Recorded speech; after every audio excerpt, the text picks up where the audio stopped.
30 years ago tomorrow, East and West Germany celebrated as the wall dividing the two nations came tumbling down. The monumental moment reunited families that had been divided for decades. Marshall Keeley spoke with some Altoona residents who grew up in Germany about what life was like before and after. Marshall?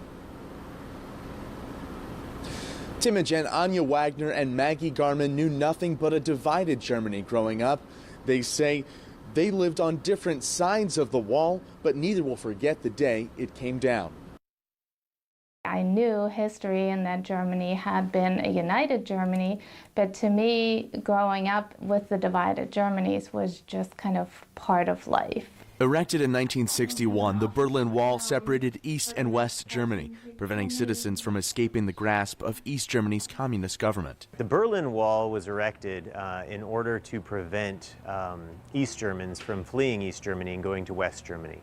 It was put up by the Soviet government. While studying West Germany's constitution in school, Wagner was first introduced to the thought of a unified Germany. In the preamble, it actually stated that this was just a provisionary constitution until the two Germanys could be united. At that point, it was a couple years before the fall of the wall. I'm thinking to myself, is that really possible?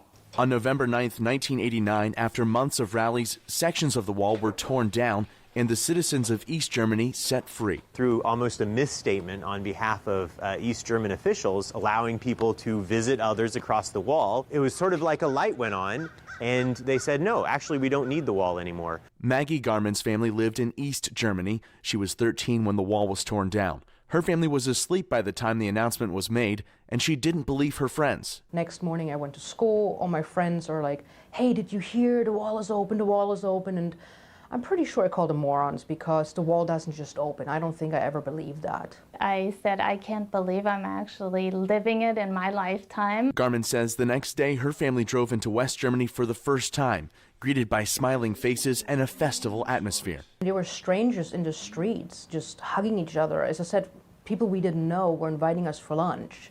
Wagner had been living in the United States, but made a trip back to Germany during the holiday season. We heard that the Brandenburg Gate would be opened. It was just this sense of euphoria everywhere around, and it felt like it brought out the best in people. I think the one thing that I was surprised about was how much the people in West Germany wanted the wall to come down as well. Historians remain astounded that there was no bloodshed after the wall fell. This was kind of like this peaceful revolution that really started within the minds of people thinking there is another way. She says those events hold an important lesson for humanity. The more we know about history, the more we can kind of shape the way our future will look. Historian Jared Frederick says many military officials were concerned the fall of the wall would lead to more unrest and result in a greater conflict, but it turned out to be a key moment in the eventual fall of communism. Reporting live in Altoona, Marshall Keeley, 6 News.